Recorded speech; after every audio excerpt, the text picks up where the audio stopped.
I got my guest here, special guest, Keena Stricklen. Welcome everybody. It's the 40th episode today, and I got a superstar, heavy hitter, Tennessee in the house again, and we're gonna take a look inside at Shekinna Stricklen, who is currently a WNBA player with the Atlanta Dream. Kudos to Atlanta Dream making positive moves this year. Shekinna is from Conway, Arkansas. Last great player from Arkansas, I think, was Scottie Pippen, if I'm not mistaken. She went to Morrilton High School, who she helped lead to a state championship in 2006. She played collegiately, like I said, for the Tennessee Lady Vols, keeping the lady in the Vols. I appreciate that. She was a member of USA basketball women's under 18 team. You won a gold medal. You rocking a gold medal already at the FIBA America Championship in Buenos Aires, Argentina. I played in Brazil. Buenos Aires was one of the places that I'm definitely going to get to. It's absolutely gorgeous. I may get down there and not come back. I was playing in those parts. You guys won the medal in Argentina against the host Argentina. I remember watching that game. It was fantastic. You did show out. You had a couple of buckets in that one. You were selected later on in the first round in the 2012 WNBA draft, second overall by Seattle in 2012. All right? And we're going to talk about that 40 bomb you dropped on us. When we came to play, y'all, we had a heavy hitter, Tia Lewis, on our team. Uh, And I tell you what, I never forget that. I said, yo, she got it, she going. So when I saw you get drafted in 2012, I was not shocked. 2015, you got traded to the Connecticut Sun. You showed out up there a year ago in February. You signed with the Atlanta Dream, where you are right now. And that is a fantastic organization. I watched y'all play a year and a half ago, um, and I love Atlanta. I love where y'all play. I love your fans. I love the whole atmosphere. I love the whole idea of Renee Montgomery going there, and we'll talk about that. Additionally, because you probably had 7 threes on us, you I remember that day vividly. You laughing, man. I'm gonna see you when we get down to the A. Um, in 2019, you won the 3-point contest. I'm not surprised. You can straight, flat out shoot the rock. For anybody out there who wants to know, she could shoot the rock. Okay, I will put you in a 3-point shooting contest with the men. Okay, but they moved the line a little closer. Okay. Okay, period. I put you in the men's. And if you practice, you probably shoot that far too. Shekinna, welcome to the show. The 40th episode today, Sunday Brunch, where we mainly discuss basketball, but we love other sports. Today we have an all-star cast of ballers, which always makes for a great show. What up, Key? Catch us up with you. What you been doing in the off season?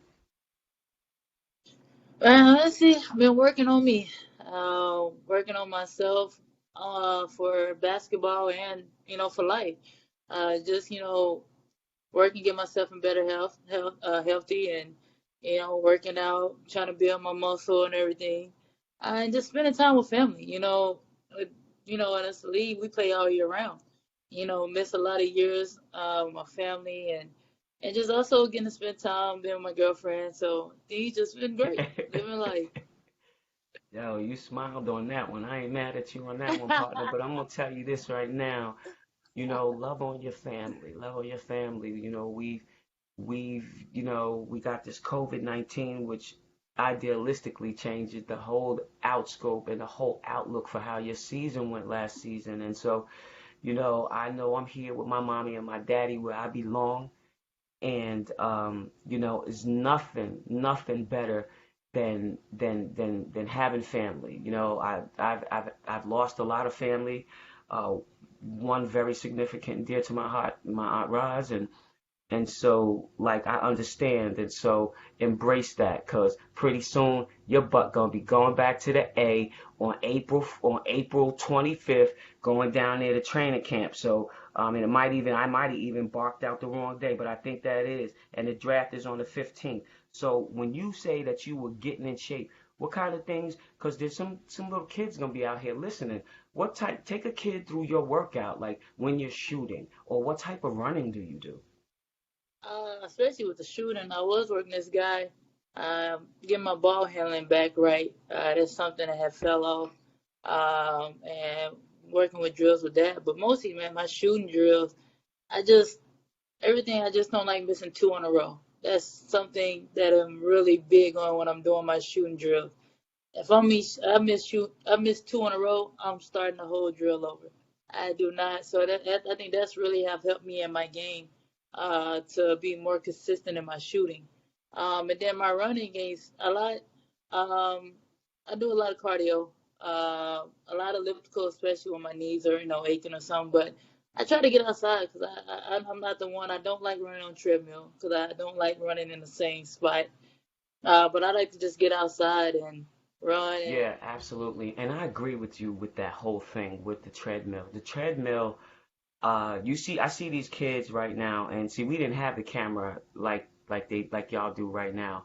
We were doing those, they're putting those videos up where you watching these girls and these boys running 16, 19, 18 miles an oh yeah, hour. We train like that. We just don't give them the footage of that. So I kudos to them. ESPN is blowing yeah, up because of the things that they're doing because they're exposing stuff that we just don't put up because we're not going to show our workout too much. But I in the off season I was killing the treadmill like that.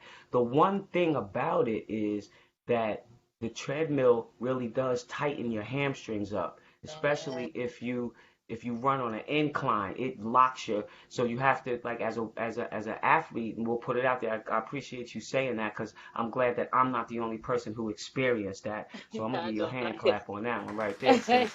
Definitely, you know what I'm saying? The crowd loves it. Right. I'm telling you. I had to make sure that I utilize the pool a lot, and also I'll get out there and run. But most of all, the biggest thing about training is getting in the gym and finding some gym rats and go and play pickup. Don't play down to their level and work on your game. There's nothing better than a homegrown basketball court or a pickup game. I'd be out in the streets, you know what I'm saying? We would nail a crate to the pole and be going in. Going, see, man, that's the hard thing around here, though, is the finding that, arts are finding that kids that get outside and play. Nowadays, man, a lot of kids in the house playing video games or something. It's that hard. So, I mean, when our boys are in the state finals, I try to get up there with the boys team when they in all season, play with Hmm. them and get me going before heading back for Yeah, sure. and I agree with you, but that's on the parents.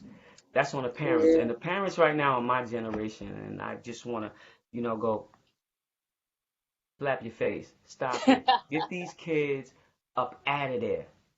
Get them up Yeah. out of there. Get them out of the house. You have your Yeah. time where you have your video game time. After that, get your butt out. My mother put me out Yeah. the house. I'm not staying here. Get outside. Go. You're not staying in here. That's it. We got to get back to that. But, it's hard to do that too nowadays because people are not nice. People are unkind. You can't send your kid outside without being worried about somebody trying to do Yeah. something to him. Yeah. And it's just crazy. But getting back to the W, I was so proud of you guys. Last year, the most monumental year for the WNBA. See, COVID is a blessing and a curse, but you guys reaped the blessing. You reaped the blessing. The WNBA had a major year in sales because of the hoodie. Okay, Oh they had yeah. popularity. Let me tell you something. The hoodie was like number one in sales. I think out of everything. WNBA Real hoodie, talk. right? Yeah. Real talk. And popularity. I gotta get a hoodie, man. I still gotta get one. Awareness and community. Talk about that. Talk about your experience. I watched it from afar. Give me some of that. Was that? Sorry, you kind of cut out the end. That I'm sorry. No, no, no, you Talk good. about that. Talk about that. Like we were looking at your experience from the outside. Oh, like, oh man, just that the whole season last year with everything was going on, it just really showed how our league come together. Like, it didn't matter who was on what team. We just came together all together, like had each other back. And I think we really showed that last season how with the Black Lives Matter, like how we all came together. If one team was down like us, what we was going through Atlanta, the rest of the team backed us up, wore shirts.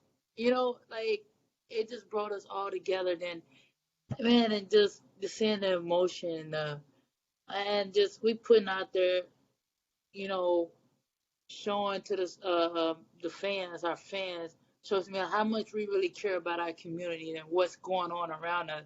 That it's not just about basketball, So man, just being in that whole is like being a part of that. Uh, it was amazing. Like it just shows. I think it really showed the world, the fans, that WNBA is just more than what people see. We are more. We care more about just basketball. We care about what's going around in this world, and we care about each other, and we're gonna have each other back. Like you can tell. Then with like you said, the sales. Oh man, then you was rocking, seeing everybody wearing that orange hoodie, posting on Twitter. I was like, oh, you don't know. They just wanted the hoodie. So, I mean, it's showing that we are growing. And I mean, we still got work to do, but we're moving in the right direction for sure. Absolutely, absolutely, absolutely. Kudos to y'all for that. You making me want to cry, man. To look at y'all from afar and to know that God was displaying our sisterhood to the world. Um, yes, Sisterhood even that you in can't explain, sisterhood that you can't tell anybody about. You just have to be there. You got to see it. You got to live it, feel it, touch it. And television did such a great job at depicting that. oh And man, I just, like I said, I appreciate you guys. I love the direction that the league is going in. I love watching y'all. Um, I was excited for y'all. The year that the dream came in was the year that I had retired from the league. I finished, so I was over. I think I finished up in China. So it just to see the growth and and then to go to the city and then actually go to where you guys play and I don't want to say that anymore. What's the name of the arena which one? that you play in Atlanta? We switched to it. Uh-oh. You switched? You can't you Oh, okay. Wow. I think we're gonna be playing in a different arena. Okay. Okay. Yeah, 'cause I was in the one it was kind of like in a cut up in the hill, like I had to go up to go Yeah, park and I was cool. I really enjoyed myself, man. I did and I went with a good friend of mine, Lisa Scott, uh who uh who coached the Houston Comets. And so we were like two little kids just sitting up to get, shout out to Darius, Coach Taylor for giving us the tickets, oh good man. guy. And so Darius is cool. I love Darius. And as soon as I hit him on LinkedIn, he was like, I got you, Goody. I said, okay, I'm coming down to be here for a couple of days. So, Yeah. he made that happen. And I think he had mentioned it because he said something and then the whole team looked up and I was like, yo, he must have said something like that. And it's funny, but Oh, yeah, I thank you for capturing that moment because it was powerful and we felt everything about it. Breonna Taylor, you guys choosing her in particular to really bring awareness about because that was something that happened almost, like a couple of months, like a little bit before the season has started. And so, with that being said, it leads me into the next question. The Dream, made some significant changes, especially with Renee Montgomery. Shout out, that's UConn right there as a part of, as a part owner, which I think is absolutely fantastic. Shout out to LeBron. Shout out to the two other owners that are involved in that as well, and for choosing her and believing in her and believing in her concept, um, and choosing her because of all of the things that she had done out there in the community. They wanted more than just somebody who knew basketball, Right. you know, and so That's somebody who was good in the community. And so that's why when we were having that conversation about community, I'm me telling you, that's an important place for our players to be, so you can step up your community service. I won the Community Assist Award 2 years in a row in the WNBA, and so it was 2002, I think it was 2002, and then when we got to San Antonio, 2003. And so, with two different teams, same kind of organization, because we left Utah and went to San Antonio. So, I just, that was probably the greatest accomplishment, outside of, being an all-star. That was one of my greatest accomplishments, was the things that I did in the community. Because when you win that award, it means that you literally went out and you you did 100 to 150 community appearances for the league. yeah. So, I mean, to be chosen out of a lot of people that were doing that in That's big. 2002, Big. 2003, the names that were in the league at that time, and to that award to be bestowed upon me twice, that was absolutely phenomenal. And so, um, talk about the excitement of this team. Like, I feel it in the stands.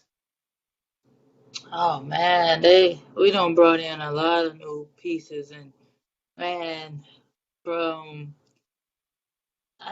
you just every spot.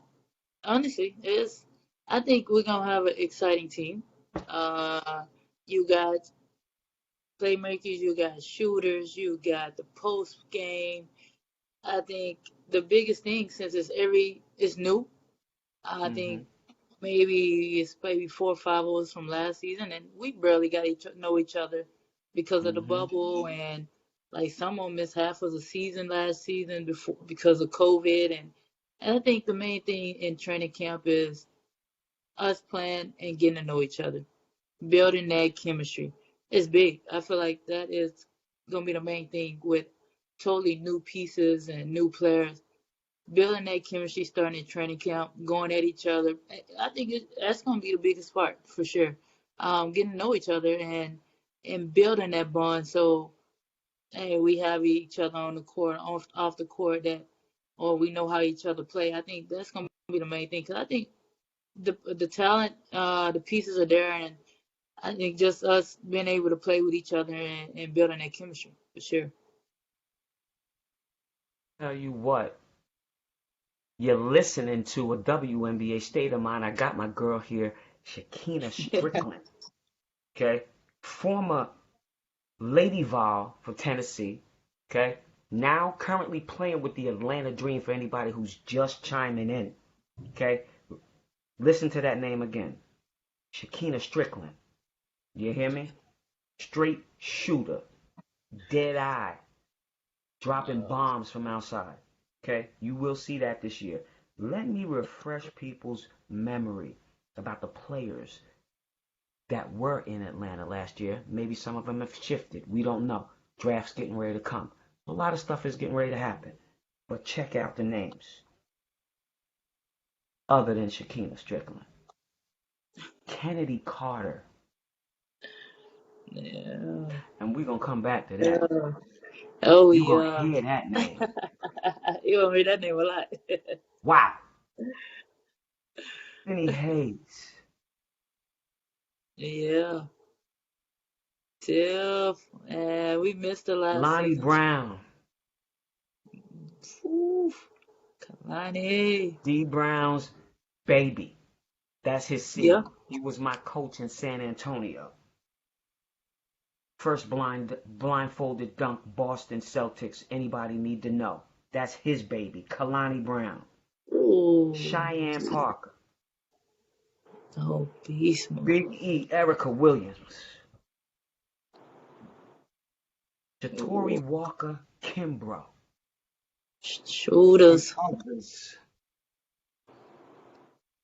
Ooh. Shekinna. Oh. The fact that y'all look good on paper. Please paint a picture for us for 2021. What can we expect? Oh, yeah, Courtney. Forgot Courtney Williams. Ooh, smooth jumper. Courtney Williams, excuse Yo, me. that's good on yo. Oh, yo. I tell you, it's one thing about it, I think it's gonna be fun to watch for sure. Gonna be fun. Look at you, you laughing at him. See, that's that laugh that she gave us when we went down there, ODU. She dropped 40 on us and was like, I said, yo, she over there with a Kool-Aid smile, yo. Came in the room, kicked in the door, just kicked in the door, was slapping us. Yo. Oh, I remember that. Oh. My gosh. And, you know, then she hit us with the laugh after she hit the three. I'm like, yo, man, crazy. And it's gonna be people shooting. Chennedy Carter get into the rack. She can get to the cup. Very creative. You know, Tiffany Hayes on another level. Y'all will have her back. Mm-hmm. Kalani, Cheyenne, wow, Erica.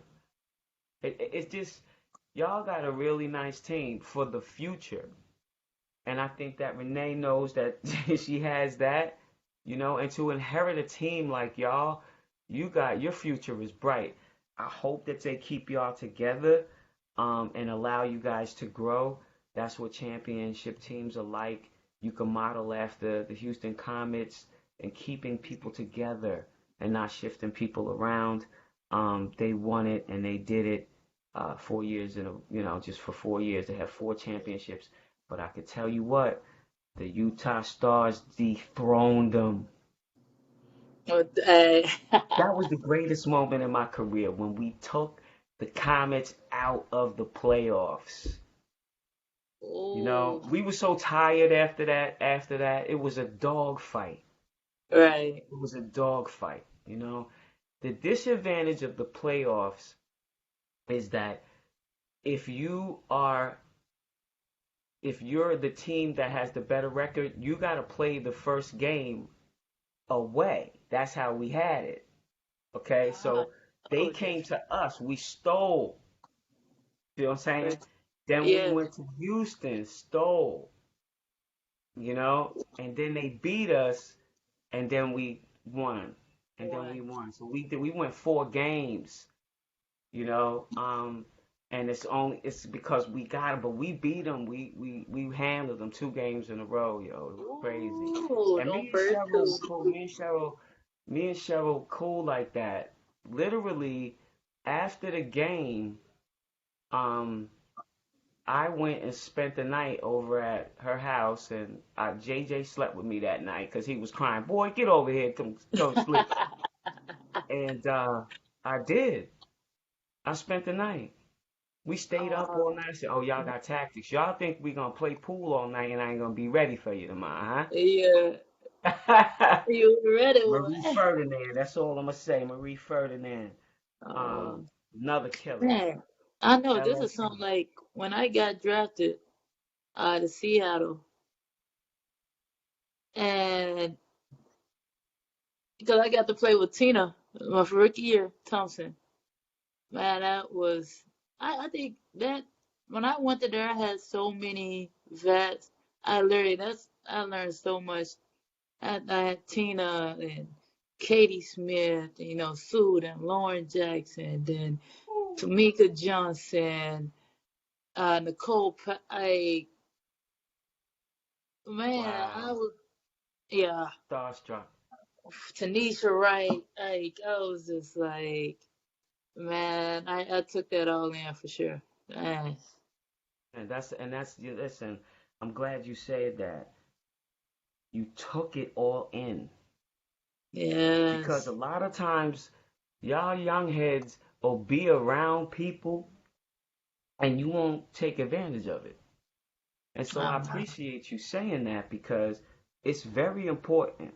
It's very important, yeah, you it know? is. Like, coming in as a rookie, man, just listening and watching and learning.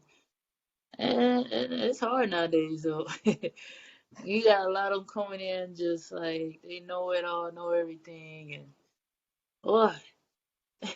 Yeah, see, now you know what we dealt with when y'all came in, and what our parents had to deal with us. And, it's like, when you're young and you think that you know it all, there's a problem. But then if there's someone like you, in a men's basketball game, I'll say somebody like Steph Curry, somebody like Kobe Bryant, that literally studied the game, and they know the players that came before them, and they absorbed everything. Kobe followed Mike around. It's like those types of things. It's important to shadow what we were talking about before. You shadow in basketball, but you got to shadow in those back offices too. You know, Oh, yeah. and do what you got to do. So you'll be all right on the other side. And like I said, you're listening to a WNBA State of Mind. I got my girl Shekinna. All right, Kena on the show. I'm excited. I'm really excited. I'm a fan of you guys too. I'm a fan of the game. I've always Yeah. been a fan of the game. You know, um, I'm surprised that the TV's not on. I always got basketball on. I always have NBA TV going on. I study the game. I live the game. I breathe the game. Now I'm into the data analytics side of the game, and I just got my cert for data analytics. I'm gonna put that plug in there. Man, please. Shakina, Hey. how can fans keep up with you on social media? Any new things for you to share? You got a brand out there? You doing anything? You making any appearances? You writing a book? You out there on social media? What you doing, kid? I'm trying to be more on social media, more social. I know I got, that's why I said working on myself, because a lot of me, I've just always just been so private, and that's something I Mm-hmm. have to come out of my shell. So I admit I'm finally getting out of my shell, and I'm getting more out on social media and stuff. So I am on Twitter, Facebook, Instagram. So I'm gonna try to be more involved. I got to get out this comfort zone and get out of my shell for sure. Yes, Yeah, and definitely. So we're gonna get on what's that. your handle? What's your handle? Oh, is that? Oh, my name. What's your handle over there? How they get at you? Is Shakina at Usually 255? What is it? Strick 40. Just Strick 40. Uh, Strick 40. So how they spell strict? Strick and 4040. Good number. All right, strict 40, giving them 40 on the court. I'm telling you. All right, I'm telling you, she giving them a 40 bomb. That's why she put 40 on there. She doing it like E40 out there in Cali E40. with the swaggy swag. You know, telling you, Yeah. Tennessee, ODU in the house again. Traditional basketball, passing the torch and giving it to the young girls. Y'all did it. Y'all held it down there in Atlanta. I appreciate having you on the show. Like I say Yeah. to the people, elevate your game, baby. Drop it on that Kindle. Drop it on the Kindle. Okay? If you want to get it signed, you can get the book, but drop it on the Kindle. Elevate your game. Adrian Goodson. The podcast is out there. It gets hotter. We are now on iHeartRadio. Praise God. I got to give him a hand clap. Man, to do it. Yeah. Gotta give him a hand clap. Um, and working on this Pandora, so if you have Anchor FM, go and listen to it. WNBA State of Mind is fire. You got Pocket Cast, Overcast, Google Podcasts, Apple Podcasts, Netwire, Poddle Podcast app, Himalaya, Castaway, Castbox, RadioNet, Listen app, Radio Public, Pod Hero, Altail, Intel, anybody, get your tail up and download it on YouTube, iTunes, Primecast, Podor, Highcast, Procast, Astro, Bullhorn, Podcast 9, Player Pod, Get Pod, Tapcast, Podster, Podalong, Podly. Somebody stop me, please. Hey. But real talk, go download it. The show is getting hotter. It's the 40th episode, testing out my microphone with all of the sounds. Appreciate you coming on the show, sis. I'm not going to keep you. You said that your high school is in a state championship. Is that what you told me last night? Yeah, they get ready to the girls made it to the semi and got beat. But the boys got through. They ain't been over in 30 years. So I know the whole town of Malton about to be there rocking. We about to be there cheering. I hope they can bring it home. We excited about it. I heard that and see it in your face. And you got to get yourself out there on social media more. You know what I'm saying? Get yourself out there. You got a great personality, great smile. People need to see you. All right, sis? Little sis, I'm going to check you out. I'm going to catch up with you on the other side. When I get to the A, I'm going to holler at you, girl. Yes. Hit me up. Let's go. Got you. All right. Have a great day. All right. Talk soon. Sammy Sosa to my people out there.